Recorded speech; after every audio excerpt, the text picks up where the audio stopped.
Hello everybody, my name is the BrickRaptor and I welcome you to a new or probably the first video, and today I want to show you, as you probably see from the beginning, my owned turntable for a GoPro camera on the high-speed passenger train 60051 set number. So yeah, why did I do this, or why do I wanted to do this? I simply thought, hey, I got this RC train, I got some cool stuff outside, so maybe I'm going to lay a track or something. But let's be honest, always looking forward at the same time is a little bit boring, so why not make a turntable? And well, I showed that on Reddit and somebody asked, hey, could you show me, or could you show in a video how this actually looks like? So yeah, this was what you saw in the beginning. Let's look how this thing looks like right now. So I'm going to tilt you a little bit down. There we go. And now we have a look at what it is, or what is inside of this thing. And as you can see, this is the standard locomotive of the high-speed train passenger train set. And I simply added a PFM motor. And that's it. This is how the magic works. Obviously some gearing here and there, but this is how it basically works. And I can use moving around and panning at the same time with no big issues, which is actually pretty darn neat. I do had to make some minor changes to the locomotive. Most notably being that this ripped surface here, I had to put it up in front of here because the cables are on this side here and they're just running through the windows, because as you know, those windows are curved inside, like to go like this, down, back to you. So you have a little bit of space. So this is where I put the cable through and just put it onto the IR receiver, and that's it. The only big problem is that right now I have basically, I can't disconnect them without completely opening this all up and putting the cable out. That's slightly annoying in my opinion, but I can work that out. That's not a big deal. But now let's have a little bit of a closer look to how this thing exactly works. I had to use some unconventional building techniques because I don't really have the needed part at home. Right now I got some better stuff. What I most notably was missing is a brick basically, which allows me to also build on this side. I was also thinking of using this PFM motor in a vertical way with one gear or a gear upwards, but I had huge problems to get that right and it needed a lot of space. So I decided to use something in a more unconventional way, or something which you would see in the video of giantbricks.com, where he shows his, what was it? Shows his sky train in his Lego city, where he has like also a wagon, another wagon, and in the middle he has a little little wagon, which, well, the motor is upside down and trying or giving propulsion, which is actually pretty darn neatly made. It reminded me of a train from the Stadler company in Switzerland called the GTW, Gelenktriebwagen, which translates to joint, Gelenk, Trieb, propulsion, wagon, which is pretty darn neat, where they said we have a wagon here, we have a passenger wagon here, we have a passenger wagon here, and in between we have this propulsion wagon, which everything which propulses, pushes, or every motor is inside this area. It has some pros, it has some cons. It's pretty darn neat concept though.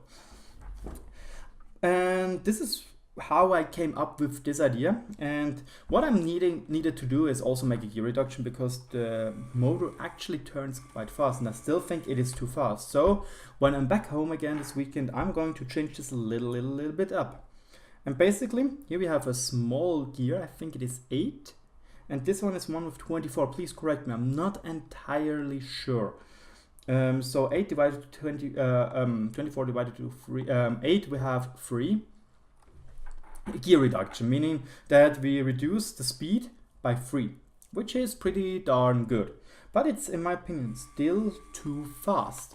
So because we don't have here a lot of space, we have another part, the same gears again, meaning we have a 1-to-1 reduction. So we just gain on, we gain on length. But now, as you can see maybe here, we have an axle going down here where we have another small gear which connects to the big one again. So now again, from here we have a 3 reduction. We have once again a reduction by 3 from here, because we once again have the small cogwheel to the big one. And for the next iteration, this is obviously version 1, version prototype, etc., beta, alpha, what you want to call it. I still have some space, so I'm probably going to put this part back 2 studs once more and use another gear set. So we have once again a reduction in speed. But right now I'm also not really happy how this works, so I could theoretically also use the same mechanism they use right here, which is you have a warm gear, which is where is it? Oh, I'm turning on the wrong side. And as you can see, we have a warm gear right here. Please focus on it. It's kind of hard to get this camera to focus correctly. Oh, whatever. And this turns this turntable up here, which is also a pretty neat mechanism with the warm gear, meaning, darn, I could lay the motor down flat again, because right now this thing is really darn top heavy, and you probably saw it in the beginning video where this thing wobbles a lot. This is also why I had to use this battery box. The sole purpose of this battery box is being a weighting stone.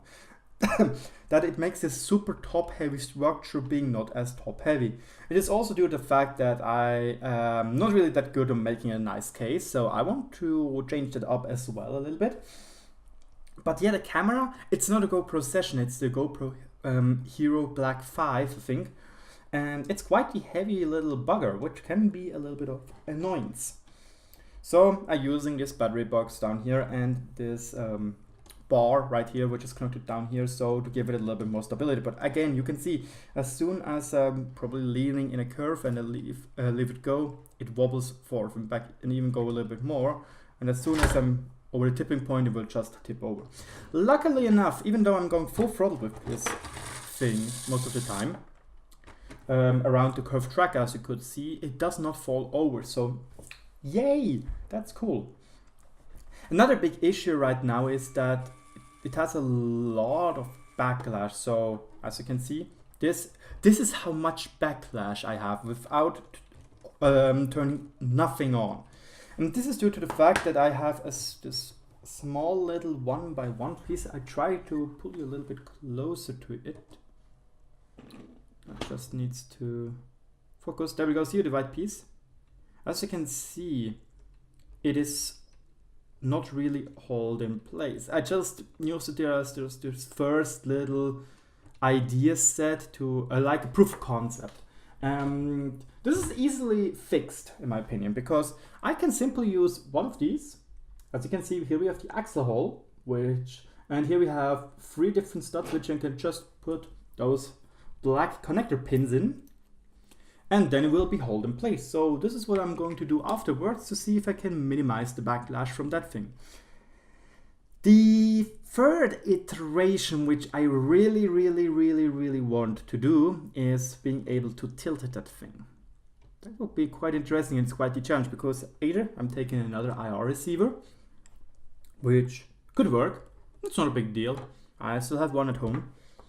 And then I would simply use the same controller and just switch between channels. That would work. We already have the battery box, which is great. And yeah, you also think to yourself, but what is this space? Where does the space come from? It is from the 1999 high-speed train. This is a train I got from an auction on Swiss eBay for around $70 roughly, and a lot of stuff extra to it.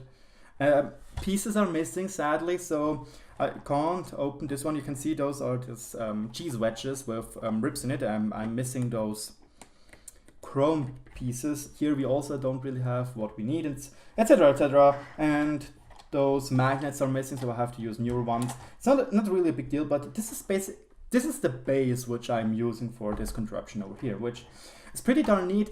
The good thing about this is that when you would use a flat base, which I also tried, they're also kind of shorter most of the time, this contraption would be even higher and the tipping point would be even more higher. So a flat bed is perfect for this thing to do. So yes, the flatbed is probably the best idea. I'm using a lot of unconventional building techniques, I would say. Here, or rather here, I'm using the fact that in those normal Lego pieces you have holes which are perfectly for those black connector pins to hold the camera in place.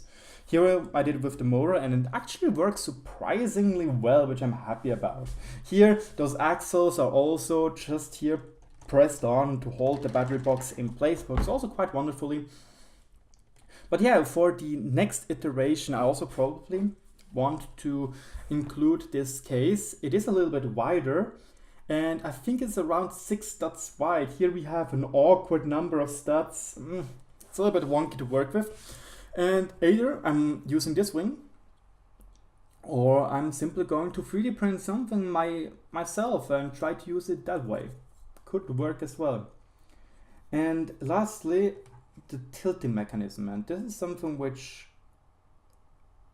will be quite heavy to achieve. It's not really that easy because I was thinking, and please guys, if you have an idea, please let me know in the comment section below. Draw something up and send it via Ingur into the download into the comment section below.